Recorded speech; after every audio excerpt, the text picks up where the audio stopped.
Tonight I have learned that I really cannot film these kinds of videos without giving myself a little bit of like a loose guideline and some notes, or else I just ramble on and on about conspiracy theories until I have to shut off the camera from exhaustion.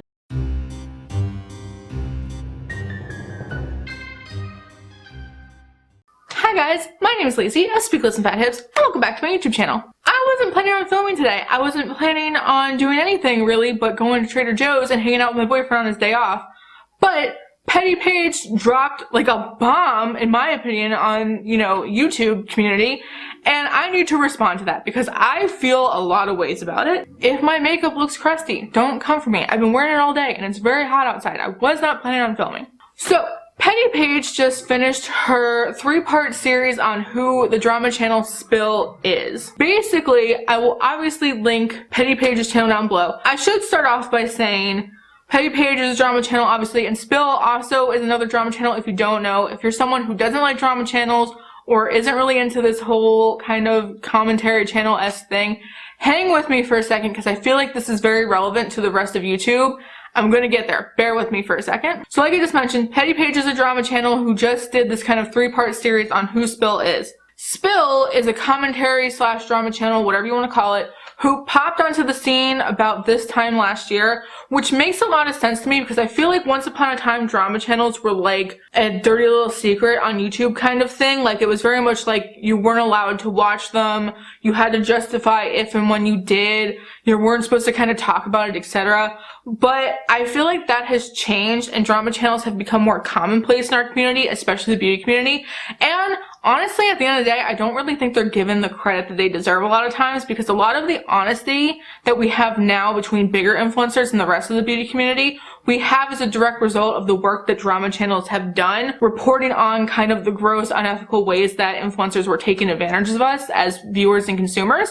It would make sense to me for a channel like Spill to kind of hop onto the YouTube scene around when the time they did, because like I said, that was around the time, in my opinion, when it kind of switched from drama channels being kind of like a gross thing that people didn't want to admit they watched on YouTube to being like real commonplace and honestly probably a really profitable channel type of channel to try and be. And with a title like Spill, they really did seem like, a smaller person who maybe really liked drama, had a small background in animation, just hopped onto the scene, which would make sense because for a while their videos took a long time to come out, and it would make sense if someone who's animating at home and making videos like that at home would need the extra time to put out a video. But as it turns out, according to Paige's research, it seems as if Spill is actually like a major corporation that owns other kinds of bullshit YouTube channels, the kinds that are designed to get you to constantly stay on their channels and constantly stay clicking, like 5-minute crafts and trim and all that crap, because bigger corporations have realized how profitable this kind of whole gig can be. Like all of our other social medias are controlled by major corporations, but don't get me started. And Spill very much wants you to believe otherwise. Spill wants you to believe that they were originally 1 or 2 people and then got a few more people on board, because right before Paige could release the last part of her series, they released their own video about like, who are we? Who's Spill? Who's behind our team? And very much painted it as like, oh, 1 million subscriber face reveal, but they weren't even at 1 million subscribers yet.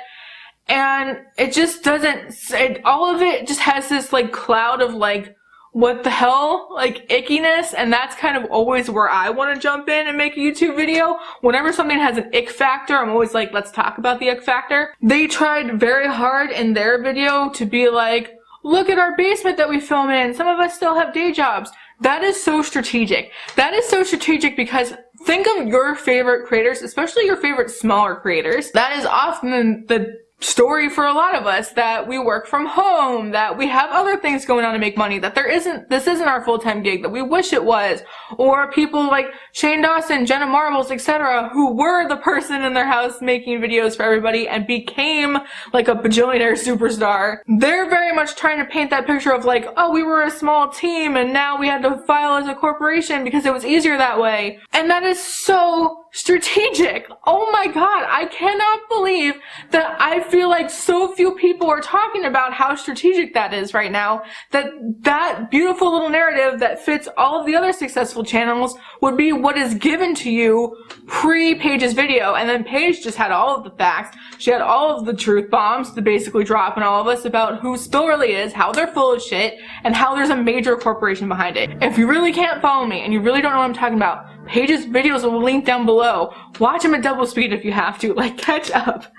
Long story short, a major corporation that has other YouTube channels that are kind of in the same wavelength as like 5-Minute Crafts and like BuzzFeed bullshit and all that stuff, the kinds of videos that are manufactured to get clicks, manufactured to get AdSense, owns Spill. They're masquerading as a normal person. This is so serious. When it's just a bullshit corporation and we can like acknowledge that in our minds, we can kind of, in a way, I can't explain it other than it's like the difference between not announcing that you're sponsored and announcing that you're sponsored. You have that knowledge and you can do with it what you will, like, in your mind in terms of like how you're going to then consume that content. When things are disclosed appropriately, you have all the facts, you can come to a conclusion by yourself.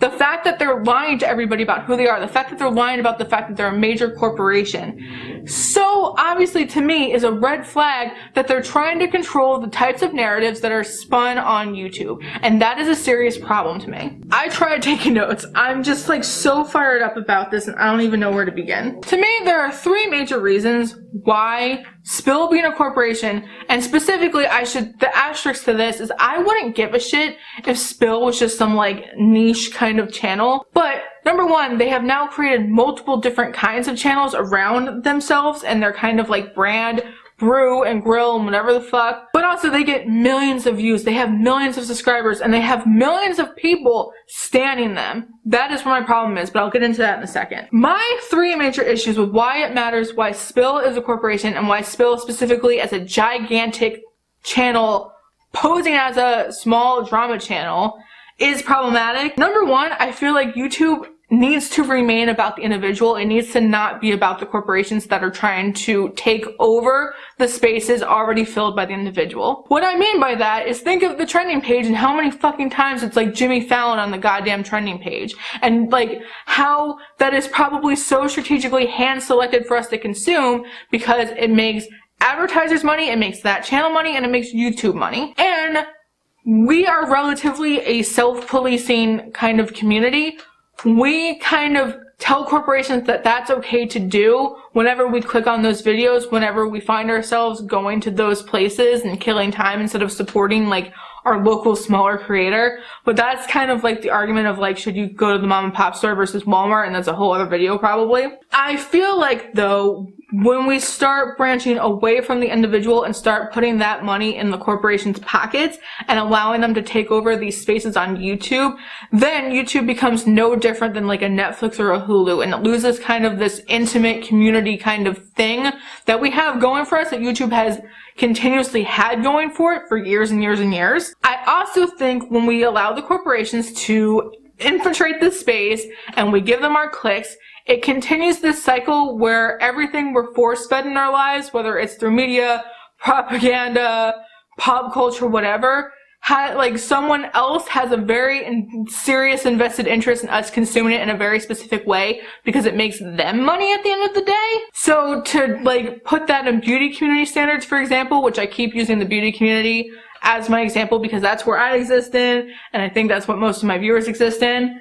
It would be like if all we could watch were undisclosed favorite video sponsorships. You know, the kinds that big influencers did for years where they all specifically at the same time mark had the same like Anastasia product that they all mysteriously wanted to talk about. Like it gets in your mind and it pushes such a specific narrative and it pushes your coin in very specific places. That's why it's problematic. Personally, I'm not knocking anyone's hustle or anyone who starts off small and gets big. I feel like that's a different story than like a corporation realizing that this is profitable and snaking their way in and stealing money and views and time away from people who can't compete, quite frankly, like the mom and pop kind of example, like how a mom and pop store cannot compete with a gigantic beast like Walmart. I hope everyone's following with me so far. I hope this doesn't sound like too tinfoil hatty. Like, stay with me, guys. I think it's not a problem as long as that line is drawn in the sand and we know who is a corporation. We know who the Jimmy Fallons are and the ABC, whatever the fuck people are. We know who the BuzzFeed people are. I feel like as long as we can separate that from the, you know, people just trying to have a hobby in their homes, then that's okay. That line is now blurred because of a channel like Spill. That's not okay to me because it's like the undisclosed sponsorships. It's being sold things that people don't even realize they're being sold. And I feel like anyone who's like a fan of Spill right now might be like, what's the harm? They're just presenting information, which I'm so behind. Believe me, when Spill first hopped on the scene, I was like, oh, this is the next big thing. Because to me, they were presenting drama in a way that was extremely consumable for a lot of people. I think a lot of people still are very turned off by drama channels because of that word drama. People just don't want it. And I feel like the way that Spill kind of spins their channel in that here's the drama, here's what happened, here's the receipts, but then here's some like factual kind of research to back up why it's a problem. That's fantastic. I, of all people, love that as a nerd who got, you know, multiple social science degrees in college for many years. That speaks to my soul. The line has been blurred now, again, which is my problem, and I think it's a problem for my second point. So my second reason why I think it matters who Spill's true identity is and whether or not they're being honest about their true identity, where you get your information from matters. That is why so many people have a certain problem with specific news organizations, because they're not giving true, unbiased, real news. They're spinning it in a specific way that directly manipulates people, controls people into believing certain things, and directs votes and money and time into certain invested interests. I'm going to keep it at that for the sake of my comment section. Having access to truthful, unbiased, not kind of bought information, for lack of a better term, matters, especially in a community like YouTube that is self-policing, that is run by the individual. How this fits into something like Spill, this is where we're gonna have to put on our tinfoil hats for a second. Wouldn't it make sense for YouTube specifically to get involved with a corporation who had the power to control the narratives spun on certain very like highly watched and performing influencers, because it affects everyone's bottom line at the end of the day? Kind of like how people like James Charles and Jaclyn Hill get to still be on the trending page, or even Logan Paul to get out of the beauty community for a second, despite the fact that they have done historically extremely fucked up things, or that they get away with content that would be demonetized if other channels did it. Like how there is a current lawsuit happening against YouTube right now for discriminating against specific communities on YouTube. That's a whole thing. To me, it makes perfect sense that YouTube, because this is what Paige kind of is concluding on her own, because Paige had figured out through her research that Spill isn't even making money off of their AdSense, which is like such a red flag, because that's everyone's goal on YouTube, is to just be monetized and, like, you know, make money for whatever it is we're doing so that our time and effort is worth something. Not everybody, but I feel like a lot of people don't mind the money part of YouTube, and especially someone as gigantic as Spill. Paige had kind of figured out that they could make hundreds of thousands of dollars if they monetize their videos, so it's extremely sus that they're not monetizing their videos. Like I said, wouldn't it make sense if the sole purpose of a channel like Spill was to just make it so the way that you got your information about who was controversial in that week didn't affect the money that those people could make in that week? Because when James Charles, for example, continues to get monetized, it not only puts money in James's pocket, but the advertisers' pockets and YouTube's pockets. Because we're self-policing, I'm bringing that fact up again, we kind of have the power to cancel somebody. I don't really like cancel culture or that phrase, but hang on, stay with me, guys, I'm getting to a point. If we cancel somebody who's making millions of dollars, that hurts YouTube in the long run, so of course they would want to prevent that. So, having a drama channel, having something that looks authentic, that looks like it was homegrown, that looks like it's a person like you or I just sitting in their home wanting to talk about YouTube drama, having an image like that deliver the news, so to speak, can save YouTube's biggest players from crashing and burning. Because when we choose instead to watch our friendly neighborhood drama channels, for lack of a better term, and they kind of have the power to persuade us in a certain way or to just reflect the popular opinion at the time, that can seriously hurt some wallets. I really wasn't even going to make this video if it wasn't for the third reason why I think it matters so much why Spill, or who Spill is rather, because Spill has now created a 1 million person audience of stans. And I say that because I went on Spill's most recent video of them kind of exposing who they are, and the comment section was disgusting. It was all people just blindly standing the channel and saying and being like, oh my god, you're just a small channel, how fantastic, or you're just a small creator, how fantastic. Drama channels are just jealous, drama channels just want to take you down. How is that not that corporation succeeding and undermining all of the other smaller YouTube channels and smaller drama channels, I should say, who can deliver information in a way that's not satisfying to YouTube and these bigger corporations? Like, how has the corporations not won at that point? Like, I really was not gonna make this video until I saw the comments on Spill's channel, and the fact that people have literally been convinced that this is a tiny person operation, that it's grassroots, that it's no different than your other favorite creators who just started to do a hobby because they loved it, and now that is strictly going to be their news source on YouTube drama, and not any of the other channels that maybe will be giving you information in a way that helps you think more clearly. I mean, not to say that people don't stan the drama channels that exist now. I think really we need to be having a conversation on stan culture and being able to think for yourselves, which I think is a huge fucking problem on YouTube to begin with. I think it's so much easier for people to click on their favorite channel and be told what opinion they should have, rather than to collect the facts and form an opinion on their own. Because in theory, Spill does nothing wrong. And in theory, a channel like Spill, who doesn't really have that kind of persona behind them or that personality behind them, and doesn't have that biased opinion behind them, and instead delivers like research and facts and articles, I feel like they could coexist perfectly with the drama channels, and it wouldn't be an issue if they were just honest about who they were and what they were doing to begin with. Because now people don't have the truthful information, they don't have all the facts, and who's presenting the information and the masquerade that they've created about who's presenting the information has persuaded public opinion about the information in itself. Does any of this make sense? Have you all stayed with me this far? I've been filming for 20 minutes and I don't know if I've even made a point in this 20 minutes. Basically, to sum up, I wouldn't give a shit about who Spill was. I would still probably be very much on Spill's side of this if it didn't seem so blatantly obvious to me that it seems like, and I can't prove this is all allegedly, supposedly, my conspiracy, whatever the fuck. It seems like, given what Paige has found out, that this is a major corporation who is trying to not only capitalize on our love for tea and gossip and drama, but potentially YouTube being able to control the narratives by figuring out the best ways to deliver tea to us and how to control the tea that is given to us.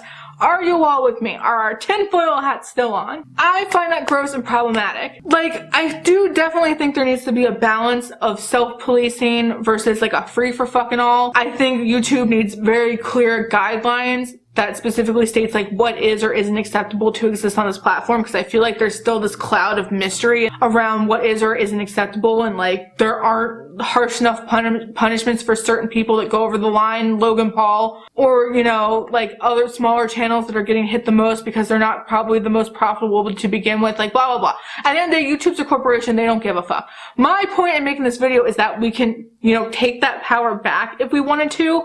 We could show them that we don't want like a drama channel version of Lonely Girl 13 or 15 or whoever the heck she was.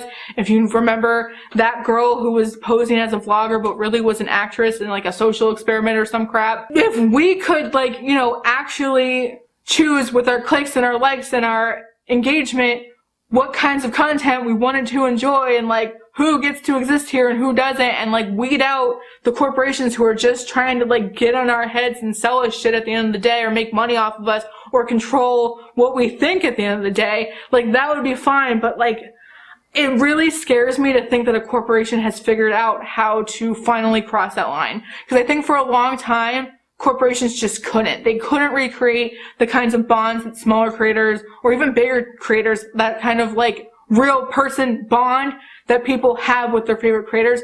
They haven't been able to figure it out, and they've tried time and time again. Spill proves that they figured it out. That's a scary thing for me. That is a scary door that's opening into other corporations doing the same fucking thing. And at the end of the day, it's no different than your favorite beauty influencer giving you a favorites video without telling you why their favorites are really their favorites. Does this all make sense? I don't think this is very conspiracy-y. I think this is very real for the society that we live in, where everything is so specifically force-fed to us, and our phones are like showing us ads for things at any given moment, and everything we do is so monitored to just sell us shit at the end of the day. Like, this is so probable to me. I don't know. It's gross, and I wanted to make a video, and I could not believe when I saw Spill's comment sections that they have successfully spun the narrative in their favor and successfully tricked people into believing that they're a small, kind of independent operation and that drama channels are just jealous and whatever the fuck. Because that's just gross, and it's attacking people for uncovering the truth rather than being truthful in itself. It's just fucking nasty. I don't know. I've been rambling on for 25 minutes. It's very hot in here. I need to take this crusty makeup off. Ugh. If you like this video, if you like when I chime in about drama that's happening, and if you like me, please hit like and subscribe. Obviously, Paige's videos will be linked down below. Ugh. Watch them, because it's kind of scary. Also, just for the record, you can follow me on my Instagram, which is also Spooky Lips and Fat Hips, to see what I'm doing when I'm not on YouTube and to see how I feel about things like this as they're happening. And as of recently, I now have a Twitter, @SpookyLacey, where you can follow me. Similarly, for more opinions, both will be linked down below. Other than that, that is all I have to say. It is very hot in here. Motorcycles keeps going by. I need water. I'm gonna get off camera. Thank you so much for watching this video, and I will see you all in the next one. Bye, guys!